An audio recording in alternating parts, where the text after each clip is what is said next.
참 예수님 신소재 프로젝트에서 오늘 강론을 맡게 된 전봉환 예로니모 신부입니다. 만나서 반갑습니다. 네, 저는 2018년 12월에 사제의 서품을 받았고요. 지금은 원주 봉산동 성당에서 사제로 살아가고 있습니다. 요즘 시국이 참 뒤숭숭해요. 사순시기인데 미사도 할 수 없고 마음은 무겁고 미사는 다시 하는 걸로 결정은 났는데 정말 이날 할 수 있을지 걱정스럽고 기도하게 되는 요즘입니다. 이때 사순시기를 보내면서 언제나 시련 안에서 더 큰 열매 맺어주시는 하느님의 섭리 기억하고 더 많이 기도할 수 있으면 좋겠습니다. 네, 오늘 복음으로 좀 들어가 볼까 합니다. 오늘 복음을 보면 예수님께서는 예루살렘에 올라가지 않겠다고 말씀하신 다음에 혼자서 조용히 올라가세요. 저는 언제나 이 복음을 묵상할 때마다 이 지점에서 멈춰 서게 됩니다. 왜 예수님은 올라가지 않으려고 하셨을까? 그리고 그래놓고서 왜 올라가셨을까? 오늘 복음에 대해서 들어가기 전에 먼저 초막절에 대해서 잠깐 이야기해 볼까 합니다. 정확한 이야기도 아니고 그냥 제가 알고 있는 것들 이렇게 조금 정리해서 말씀드리는 거니까 흘려 들으셔도 좋고 아니면 여기 나오는 시간으로 넘어가 주셔도 좋습니다. 초막절, 푸림절이라고 불리는 이 축제는 유다인의 3대 축제 중 하나입니다. 우리나라 추석과 비슷한 시기에 열리는 이 축제는 이스라엘 사람들이 예루살렘에 모여서 하느님을 기리고 찬양하는 축제인데요. 그 시작을 이야기하자면 먼저 느헤미야기 구약성경으로 넘어갑니다. 바벨론 유배가 끝난 뒤에 이스라엘 백성은 에즈라 앞에 모여서 에즈라가 율법서를 읽어주고 해석해주게 됩니다. 그때 이 초막절이 등장합니다. 너희는 우리를 이집트에서 해방시켜 주시고 이끌어 주신 하느님의 업적을 기억하며 모든 이스라엘에서 난 사람들은 초막을 지어서 거기에 일주일을 살아야 한다. 이에 백성들은 우리가 바빌론에 유배를 갈 수밖에 없었던 이유, 우리나라가 망할 수밖에 없었던 이유가 여기에 있구나. 하느님의 업적을 기억하지 않고 그분께 의지하지 않았었기 때문이구나 하면서 초막절을 지내기 시작합니다. 예수님 시대 때도 마찬가지예요. 이스라엘 사람들은 예루살렘에 모여서 광장이나 성전 안뜰에 초막을 지어서 거기에서 낮에는 이제 성전에 나아가 기도하고 하느님을 찬미하고 자신을 경건하게 했습니다.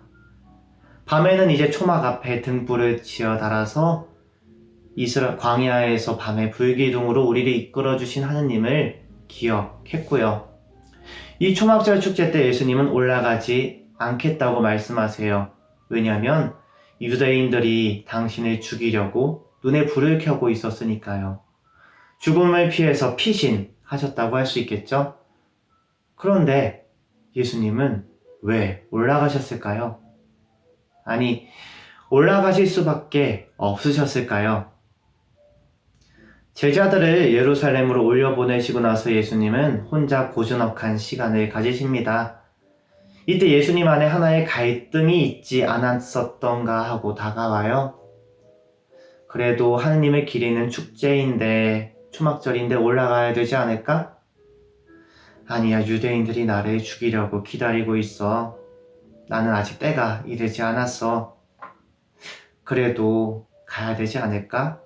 아니야, 아직 때가 아니야 하면서 이렇게 갈등하지 않으셨을까 합니다.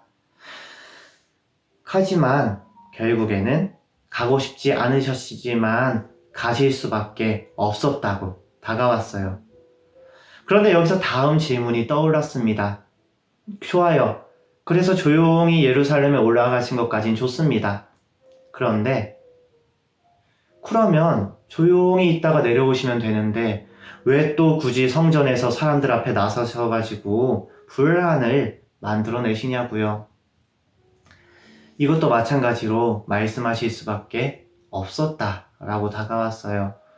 초막절을 맞아서 사람들이 기도하고 하느님을 찬미하고 그분을 찾고 있는 이 상황에 하느님에 대해서 이야기하실 수밖에 없었던 거죠.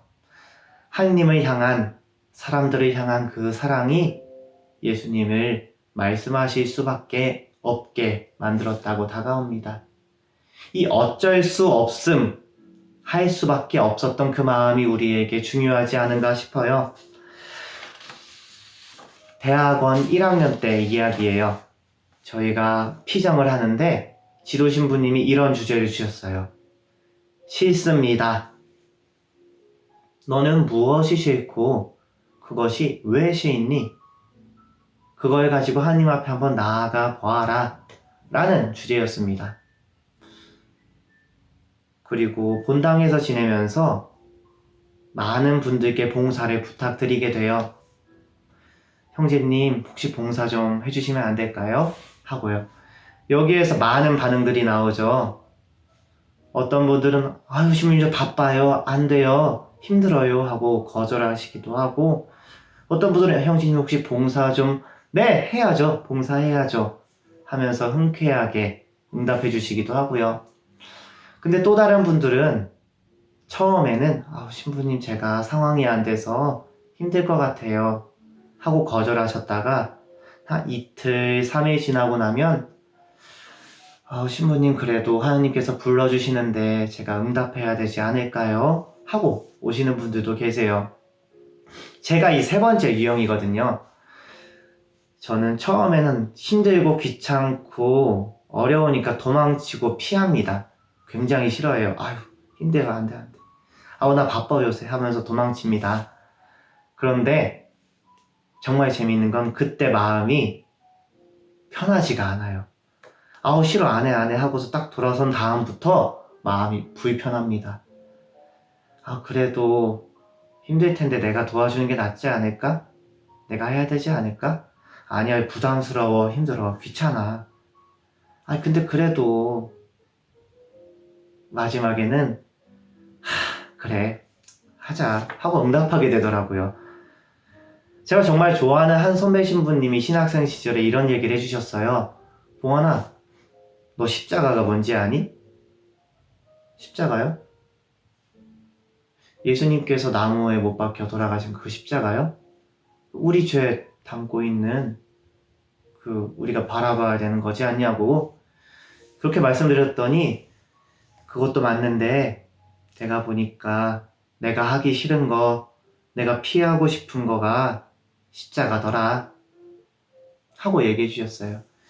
시간이 흐를수록 참 멋지고 옳고 맞는 말씀인 것 같아요. 내가 도망치고 싶어하고 피하고 싶어하는 그 무거운 것 안에 하느님의 부르심이 담겨있는 경우가 굉장히 많고, 그 십자가를 내가 끌어안을 때 내가 나를 진정으로 사랑할 수 있게 되더라고요. 또 내가 나를 그렇게 사랑할 때 내 주변의 이웃을 더 많이 사랑할 수 있게 되더라고요. 우리가 흔히 얘기하는 인격적인 만남, 존재의 닿음, 가리움 없는 만남, 이런 은총의 시간들이 바로 그때 열립니다. 사순 시기가 거의 마무리되고 있습니다. 이제 사순 5주일이고 부활이 눈앞에 다가오고 있어요.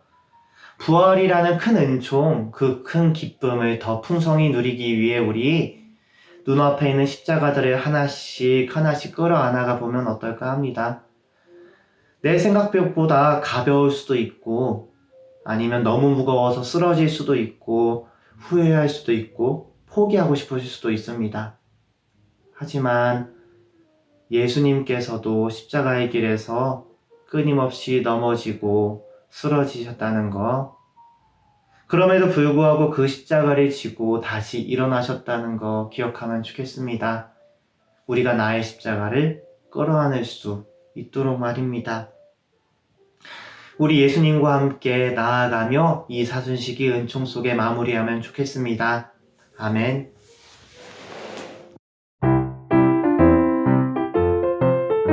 신부들이 소개하는 재미있는 신앙 콘텐츠